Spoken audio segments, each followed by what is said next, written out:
Déjeme saludar en estos momentos al abogado César Gutiérrez Priego, especialista en Derecho Penal, Derecho Militar y Seguridad Nacional, gran amigo de este servidor y de este espacio libre como el viento. ¿Cómo estás, César? Muy buenas tardes, te saludo como todos los martes. Un placer, Vicente, estar contigo, ya sabes, aquí tratando de convivir con la gente y de platicar un poco lo que opinamos respecto a los sucesos que pasan día con día en el país. A ver, es que hay un chorro de temas que quiero abordar contigo. Déjame iniciar, a ver, con, por ejemplo, la columna, la investigación, el reportaje, o tal vez sea otro resbalón de Anabel Hernández en la Dolce Vele, que habla del supuesto financiamiento del narco entre 2 y 4 millones de dólares, dice el día de hoy en la Dolce Vele, a la campaña del que hoy es presidente Andrés Manuel López Obrador, pero en el 2006 regresa este esfuerzo de ligar al presidente Andrés Manuel López Obrador con el narco por parte de la periodista que en algún momento dijo que una de las pruebas era la fotografía del saludo de Andrés Manuel López Obrador a la señora ya afinada, que en paz descanse, la mamá del Chapo Guzmán. Y me llama mucho la atención que hoy publiques también tú tu columna. ¿Por qué no se ha ganado la guerra contra las drogas si después de 50 años de la creación de la DEA se sigue trabajando, pero no se gana porque no se quiere, porque no se puede, porque se es incapaz? ¿Será que acaso lo que se busca es controlarla? Porque, de acuerdo a Anabel Hernández, son reportes de la DEA, investigaciones de la DEA que apuntan a eso que ella asegura hasta hoy estaba oculto. Mi querido César, empecemos por ahí. Fíjate que llama la atención que Anabel haya cambiado su discurso durante estos 5 años. Recordemos que ella misma declaró públicamente a este mismo noticiero internacional, e incluso escribió un par de columnas en donde dijo que ella ha investigado a López Obrador durante años, décadas, incluso mencionó, y que no tenía una sola prueba que lo ligara a actividades criminales. Llama la atención, por supuesto, el hecho de que al día de hoy diga que hubo dinero por parte de grupos criminales que apoyaban la campaña. Yo siempre he dicho que independientemente de hacer públicos, no hacer denuncias públicas, nosotros nos vayamos a la parte legal. Incluso con el asunto de Ernesto Zedillo, yo presenté mis denuncias en su momento, las he mostrado en diferentes medios de comunicación, entre ellos el tuyo. También lo hice en su momento con Enrique Cervantes Aguirre, con el general Tomás Ángeles de Aguajare, y que no tuvieron en su momento la oportunidad ni el apoyo por parte de la autoridad, pero ahí están las denuncias. Por eso me siento con la calidad moral de salir a decirlo. Me llama poderosamente la atención que parecería que a Anabel Hernández le han utilizado para cierto golpeteo. Lo pudimos ver cuando eran las campañas para la Ciudad de México, que salió a atacar abiertamente a Omar García Harfuch y posteriormente dejó el tema. No sé cuál sea el interés de Anabel, me parece, la verdad, un descrédito incluso para lo que fue en su carrera en algún momento, que se preste para el golpeteo político con una clara intención electoral, por supuesto, cuando no muestra las pruebas, porque ya pasamos los mexicanos del créeme, güey, en serio, yo te lo estoy diciendo, es mi palabra, a mostrar con datos de prueba y poder demostrar a la gente por lo menos indicios de lo que existe, ¿no? Eso es por el lado de Anabel Hernández. Por el lado de mi columna, ya se cumplen más de 50 años de la creación de la DEA. Y me llama poderosamente la atención que se sigue hablando de una guerra contra las drogas cuando pues hago el análisis, ¿no? De por qué si después de 50 años de que se creó una agencia como esta, que se supone que es interna en los Estados Unidos, pero que tiene facultades por este poder geopolítico que tiene el gobierno norteamericano de ir a los países productores y de trasiego de las drogas para implementar diversas ideologías en contra del tráfico y el combate al narcotráfico, ¿por qué siempre vemos que cuando se le corta una cabeza a un grupo criminal que se consideraba de suma importancia, es este monstruo de 1000 cabezas donde aparecen 10 grupos criminales distintos? Y hago este análisis de que dentro del mercado informal la economía que más dinero deja en este mercado negro, pues obviamente es el narcotráfico, y que por supuesto siempre habrá alguna persona o grupos de personas que estarán dispuestos a asumir los riesgos. Pero parecería, ¿no?, de acuerdo a lo que nosotros hemos podido ver en estas 5 décadas, que la intención del gobierno de los Estados Unidos por medio de la DEA no es acabar con el narcotráfico, sino administrar la forma como se lleva a cabo el narcotráfico. ¿Y por qué lo digo así? Abiertamente, todos conocemos y sabemos que los Estados Unidos es el país con el más alto grado e índice de personas adictas a alguna sustancia prohibida, psicotrópicos o drogas, que es conocido, que incluso es un problema de salud nacional que ellos tienen, y que con el simple hecho de que con un solo día de que no ingresaran drogas ilegales a los Estados Unidos, y en conjunto con el derecho que tienen todos los norteamericanos a portar armas, imagínate lo que podría suceder. Entonces, por supuesto que pues, invito a la gente para que lea la columna de cómo parecería, porque además nunca hemos visto ni hemos tenido conocimiento de cuáles son los grupos criminales o los carteles de la droga al interior de los Estados Unidos, que pues ellos se encargan del trasiego de las drogas, quiénes son los socios de estos grupos de narcotraficantes latinoamericanos, ¿no?, o asiáticos, muchos de ellos, que pues obviamente ingresan las drogas de forma ilegal a los Estados Unidos, y que además todo esto no se podría si no fuera en complicidad con la corrupción que existe con las autoridades norteamericanas. Entonces es un poco como para que la gente pueda analizar el por qué suceden estas situaciones, por qué se llevan a cabo y por qué después de 50 años de esta declaración de la guerra contra las drogas que hizo Richard Nixon y la creación de la DEA, parecería que no solo no vamos ganando la guerra, sino que la vamos perdiendo, porque cada vez hay más grupos criminales, cada vez tienen más poder, cada vez tienen más control territorial y cada vez tienen más recursos.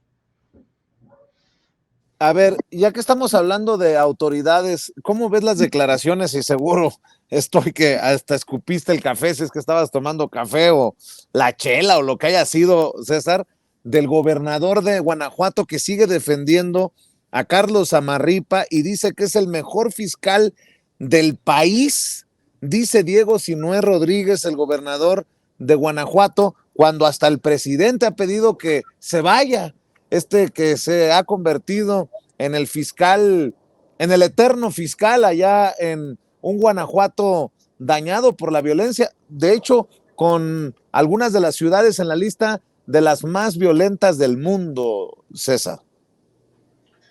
Fíjate, por eso subo el tweet. La verdad es que estaba viendo yo una entrevista que él hace para un programa que se llama Hechos AM Guanajuato, ¿no? O AM Guanajuato más bien, ¿no? Para darle crédito. Y estuve escuchando, me gusta mucho hablar y escuchar, leer sobre temas y cuestiones de seguridad pública, de seguridad nacional, de seguridad interior, etcétera. Y cuando iba bien en la entrevista, reconoce, ¿no?, que hay fallas, que las administraciones anteriores, y ahí agarró parejo, dijo que las administraciones anteriores, municipales, estatales y federales, le habían estado fallando al estado de Guanajuato, y de repente dice, Carlos Zamarripa es el mejor fiscal del país, pese a quien le pese. Fue cuando, obviamente, sí escupí el café. Se me hizo una incongruencia porque hago un pequeño análisis en un tuit que subo en donde explico claramente, bueno, si él llegó en el 2009 para ser Procurador General de Justicia del Estado de Guanajuato y estuvo en el puesto hasta el 2019 cuando cambia la figura de procurador para convertirse en fiscal, y él es quien lo propone e incluso apoya dentro del grupo de legisladores del PAN en Guanajuato para que sea ratificado, porque recordemos que tiene que ser por las 2/3 partes, se tiene que tener una mayoría, no simple, ¿no?, sino de 2/3 partes. Entonces, imagínate cuando yo escucho que él echa la culpa a las anteriores administraciones y resulta que este fiscal tenía 10 años siendo procurador. Entonces, pues es un poco la incongruencia que no puedo entender y que entonces pues hago esa analogía rápida, ¿no?, de cómo Guanajuato se convirtió pues, por lo menos en el estado de la República, con el más alto índice en cierto tipo de delitos del orden criminal, como es el homicidio, la extorsión, el robo de combustibles, no solo por mencionar algunos, incluso también se menciona el secuestro, con todo y que él estaba felicitando a esta área de secuestros de la Fiscalía y el tratamiento especial que se da. Entonces es cuando uno no entiende cómo puede ser la incongruencia de querer negar los hechos. Porque yo puedo entender, Vicente, lo hemos dicho, que tal vez nos hemos quedado cortos en cuanto a la seguridad, porque lo que quiere el mexicano es la seguridad del día a día, no los números en gráficas, y a lo mejor nos hemos quedado cortos, pero por lo menos sí se ha hecho un trabajo y se ha reconocido que tiene que ser la autoridad federal en conjunto con la autoridad estatal y la autoridad municipal. Ya se dio el primer paso, que era la conformación de una Guardia Nacional, que es una Policía Nacional, a nivel toda la República Mexicana, y que ahora tendremos que ir por las policías municipales. ¿Por qué? Pues porque necesitan tener esa capacidad de reacción. Y también tenemos que reconocer que hay muchísimas policías que no tienen la capacidad ni siquiera legal, ¿no? No les dan la autorización porque no está dentro de sus atribuciones la investigación para perseguir delitos. Y ese es otro grave problema que muchas veces la gente no entiende y se molesta, y con toda la razón, porque dicen, ¿cómo es posible que el policía se da cuenta, estoy haciendo una imputación, y el policía dice, es que yo no puedo hacer nada más que presentarlo en el Ministerio Público, yo no puedo ir si no tengo constancia de que sucedió un delito en flagrancia, etcétera, etcétera, etcétera.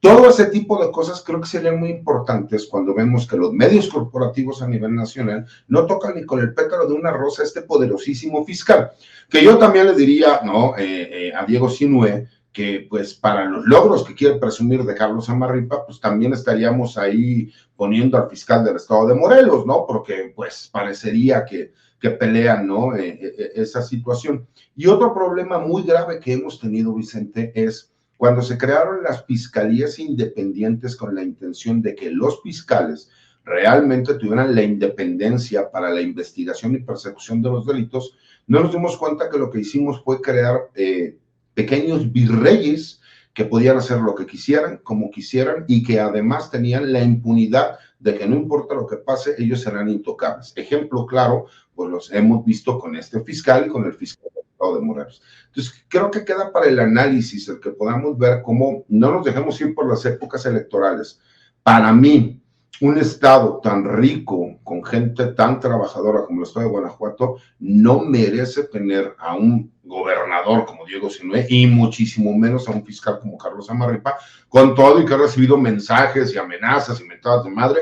Voy a seguir siempre dando mi punto de vista, y para mí en lo personal el trabajo que el señor ha hecho es deficiente, es malo, no tiene la capacidad para ser fiscal, y aún así tiene el cinismo de que cada que alguna persona le cuestiona sobre el trabajo y la incapacidad que tiene su fiscalía, en vez de salir y explicar qué es lo que sucede, prefiere mandar gente a amenazarlos o mandar bots o simple y sencillamente ignorarlos. Y por cierto, qué extraño que no sea tema para, no sé, un Jorge Ramos tan interesado en el tema de la violencia en nuestro país, o un Joaquín López Dóriga. Se me vino a la mente lo que dijo hoy en la mañana el presidente Andrés Manuel López Obrador, de no caer en provocaciones, de ser respetuosos, tolerantes, de no enfrascarse en discusiones, porque todos estos opositores están muy irritados, muy molestos, mi querido César. Sí, porque hay que recordar algo, Vicente. Lamentablemente, todos los temas ya van a estar ligados a las próximas elecciones. Es nada más por lógica. La verdad es que la doctora Claudia Sheinbaum ha hecho una campaña bien hecha, a ras de piso, ha salido de la zona de confort que es las redes sociales, en donde, bueno, como ella dice, Xochitl, en esta sí le gano, pues claro, porque ellos no han ido a hacer el trabajo que sí ha hecho la doctora Claudia Sheinbaum. Y más allá, ¿no?, de la ideología política que cada persona pueda tener, en mi caso, por ejemplo, yo soy una persona de izquierda, soy rojo y voy a votar por el rojo. La verdad es que es tanta la desesperación de este grupo de medios y de periodistas que han visto afectado su economía personal, porque obviamente pues ya no hay chayote, pues que están desesperados y están tratando de crear una narrativa, ¿no? Yo a estas medianeras o mañaneras tardías que quiera hacer Xochitl Gálvez, les llamaría tardeadas, como las que había en mis tiempos, ¿no? Aquellos que éramos menores de edad y que no podíamos entrar a una discoteca, pues íbamos a las tardeadas los fines de semana o los domingos, que era cuando teníamos oportunidad de conocer a lo mejor una discoteca en aquel entonces.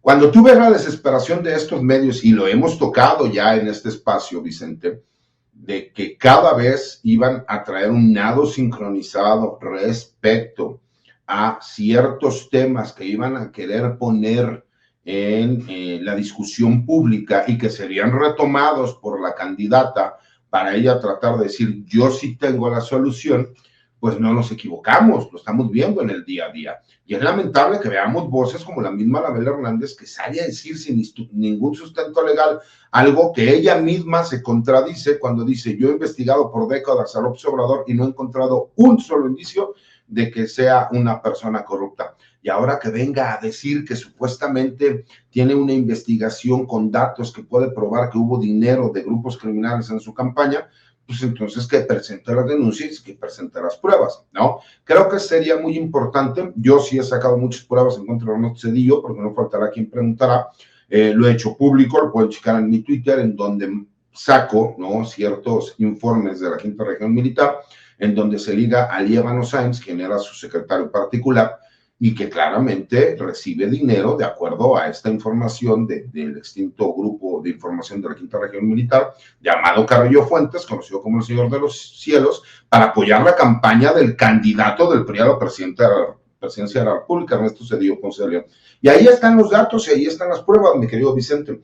Entonces me llama poderosamente la atención crear estas narrativas. Por eso la gente tiene que ser inteligente y no dejarse ir con los rumores que inventan. Han estado sacando incluso videos en donde dicen que supuestamente la candidata va a reformar la Constitución y que va a quitarle a todas aquellas personas que tengan más de una propiedad, las propiedades que tengan de más, para entregársela a un grupo de colombianos, de cubanos y de venezolanos. Y lo peor de todo es que en estos chats de las tías panistas, ¿no?, en donde muchos conocidos están, creen un comentario de ese estilo sin ningún fundamento, sin ninguna prueba, y que por eso no tienen que aprobar el plan C, porque sería darles todo el poder y ahora sí México se convertiría en un país comunista. Cuando les digo, el comunismo no existe desde la caída de la Unión Soviética como régimen político que se practica en algún país. Entonces, creo que es también mucha la ignorancia que hacen valer en este lado sincronizado todo este tipo de intelectuales supuestamente de derecha. Oye, César, y ya que estamos hablando de pruebas y de datos, ¿cómo ves el caso Colosio? Hasta Colosio, hijo del asesinado candidato del PRI a la presidencia de la República, pide el indulto para Mario Aburto.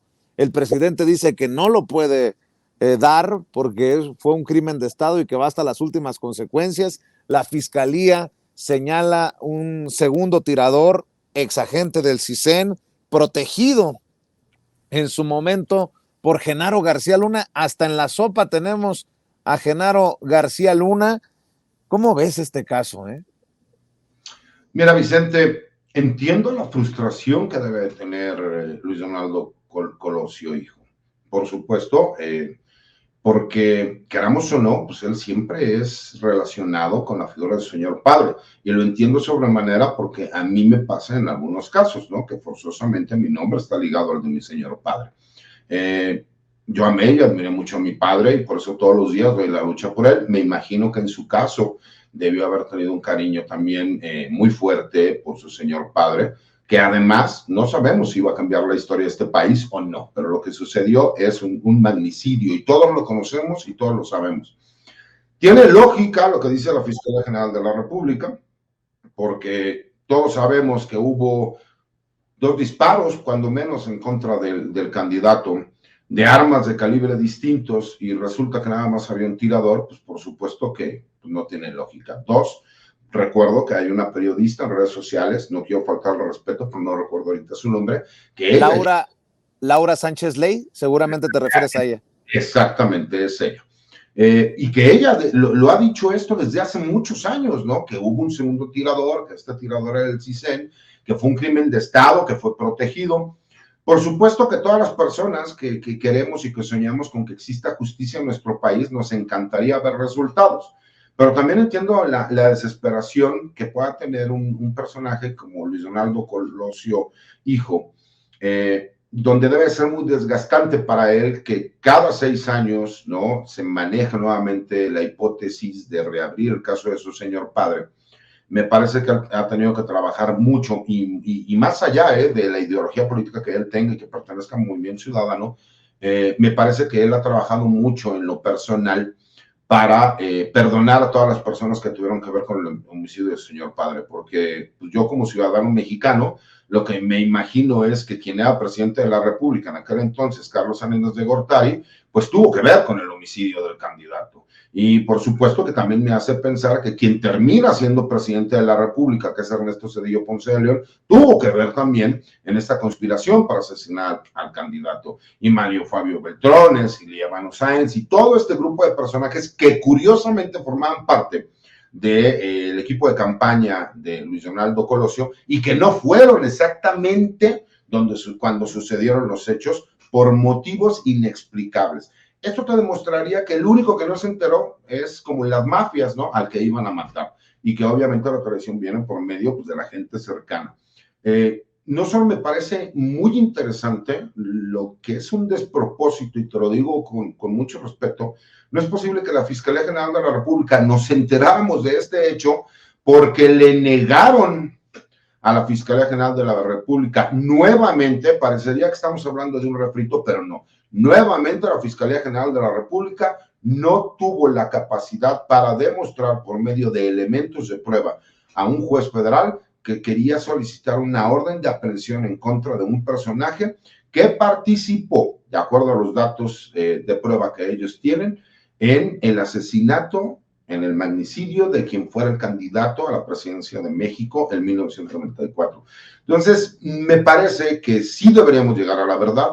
Me parece que el presidente tiene toda la razón al decir, yo no puedo indultar a Mario Aburto porque esto fue un crimen de Estado y nosotros tenemos que resolverlo. El problema es, y con todo el respeto del mundo, yo al presidente de la República lo admiro y siempre va a tener el voto de confianza de mi parte porque me viene a traer esperanza, y como a mí, a millones. El problema es que él no maneja la Fiscalía General de la República, y yo me encuentro muy decepcionado del doctor Hertz, quien fue mi maestro y quien yo pensé que iba a ser un excelente fiscal, que parecería que todo lo que toca la Fiscalía General de la República, pues les pasa lo que es la maldición del saco de pus. Todo lo que tocan lo destruyen, no lo consiguen. En el saco de pus, todo con aquel que se toma una foto termina perseguido político, preso o pierde las elecciones. Acá parecería que todo lo que toca la FGR terminan absueltos, no pasa absolutamente nada y hay que incluso terminar indemnizándolos porque demostraron que eran inocentes. Así de grave el asunto, Vicente. Pues fíjate que con esto, un contacto en el círculo de inteligencia militar me escribe, dice, esto te lo dije hace mucho tiempo cuando apenas nos conocimos a propósito del caso Colosio y las aparentemente nuevas revelaciones. Laura Sánchez Ley no tiene el cuadro completo del asunto. Mario Aburto no fue el ejecutor. El asesino fue un hombre que apareció muerto en la noche del crimen en un taller mecánico en Tijuana. Era idéntico al Aburto preso. Las escasas notas en internet sobre el caso ya han desaparecido, lo mismo que la fotografía del muertito, las cuales debo de tener en mis archivos. El segundo tirador, que siempre existió, pero se desestimó políticamente hablando, fue Sánchez Ortega, agente del CISEN. Ese también era idéntico al Aburto detenido y al ejecutado en el taller mecánico. En círculos de inteligencia militar siempre se supo que fueron 6 aburtos distintos, aunque suene a vacilada. Todo fue perfectamente planeado, pero no por el presidente Salinas, sino por la nomenclatura, me dice este contacto en este círculo de inteligencia militar, mi querido César. Te voy a decir algo así rapidito, mi querido Vicente. ¿Por qué crees que Ernesto Zedillo apoyó y su candidato era Vicente Fox? Eso de que es el padre de la democracia, no. Él lo que hizo fue apoyar a Vicente Fox porque sabía que esa nomenclatura, en el momento en que él dejara el poder y que llegara uno de ese grupo, ¿no?, como era la Bastida Ochoa, pues ¿qué crees que iban a querer hacer con Ernesto Zedillo? ¿No? Por lo menos hacerle lo mismo que él le hizo a Salinas, por lo menos, cuando menos. y pues obviamente porque él termina apoyando a Vicente Fox. Pregúntale a ese mismo contacto que tienes por ahí, que si no se le hace muy raro que el Estado Mayor Presidencial, curiosamente el día en que suceden los hechos, no tenía ni siquiera la mitad del personal con la cual tenía que trabajar. Eso yo creo que es otra pregunta importante. Y ya no me hagas hablar porque siempre me termino metiendo en problemas y luego ahí ando recibiendo amenazas de muerte y mentadas de madre, mi querido. Los analistas se encarguen de hacer ese análisis, pero esa ahí viene Pepe Rebeles y Paco Cruz en la mesa de los maestros. Les voy a preguntar más sobre este tema. Oye, por cierto, antes de que te vayas, César, ¿qué pasó? ¿Fuiste a buscar a Cedillo a este lugar en donde iba a tener un evento? ¿No lo encontraste? Lástima, hombre, qué oportunidad, hombre. Mira, fíjate, tú lo sabes porque estábamos platicando por medio de un chat donde yo les pedí a ustedes que me apoyaran para saber si iba a venir Ernesto Zedillo y qué día iba a venir, el horario y el lugar en donde podía encontrarlo. Y muchos de ustedes, amigos periodistas, me apoyaron diciéndome va a estar en la Hacienda de los Morales, más o menos a tales horas. Entonces yo me traslado a la Hacienda de los Morales, incluso me acompañó por ahí una persona de la producción de Manuel Pedrero. Estuve yo en contacto con varios de ustedes, en donde le estaba yo preguntando, porque había un poco de desinformación. Llegué a la Hacienda de los Morales, había un pequeño caos porque había mucho tráfico. Ingresé a la Hacienda de los Morales, me preguntaron por un código QR para poder pasar. Les dije que nada más había salido a mi vehículo, pero que ya había regresado. Me dejaron pasar. Ingresé, me dijeron que el evento era al fondo, a la izquierda, en el jardín. Llegué, vi un templete, vi a mucha gente sentada, están dando café, canapés, todo lo demás. Cuando yo llegué estaba Jorge Castañeda, si no me recuerdo, Aguilar Camín, y no me acuerdo quién más, no, pero estaban ahí.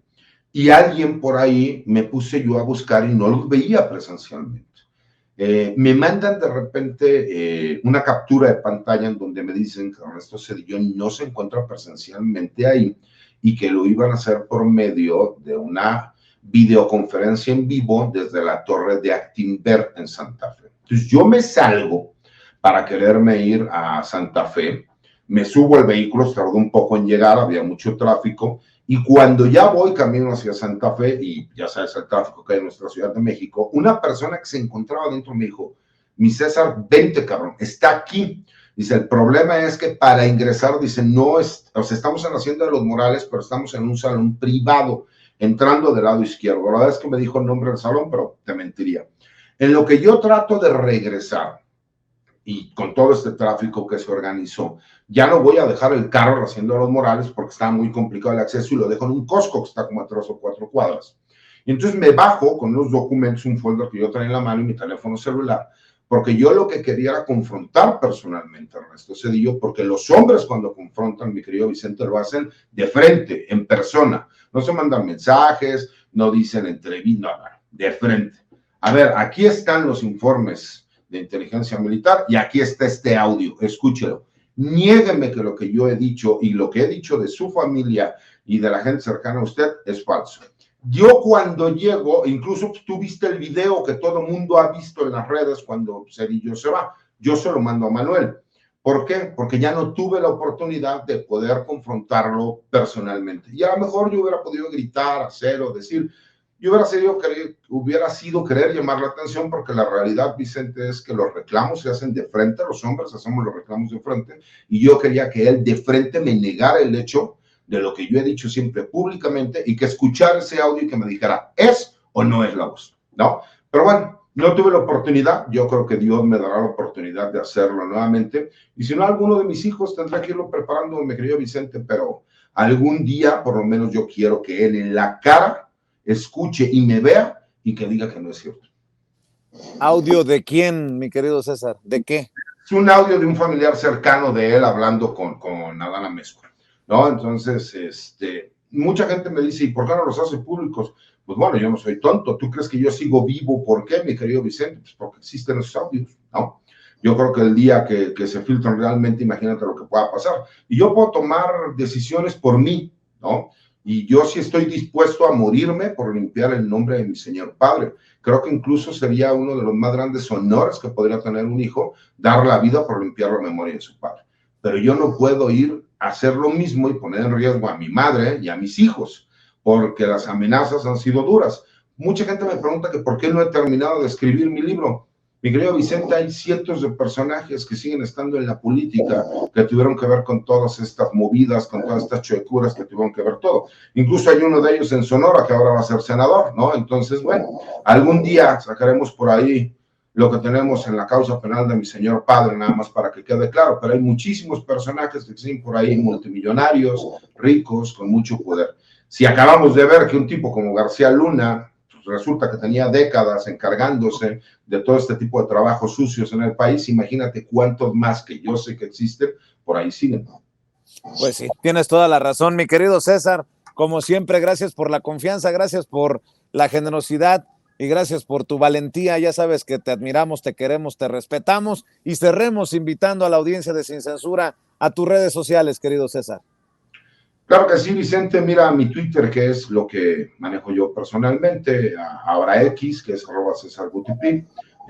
Subo algunas videocolumnas con la intención de que sean criticadas, porque algunos medios de comunicación me dicen, no te molesta que las critiquen, para eso las subo, para que la gente pueda escuchar los diferentes puntos de vista, estén de acuerdo conmigo o no, porque si algo me ha enseñado en la democracia es que yo tengo que respetar lo que digan los demás, aunque no esté de acuerdo, ¿no? Esa es la intención.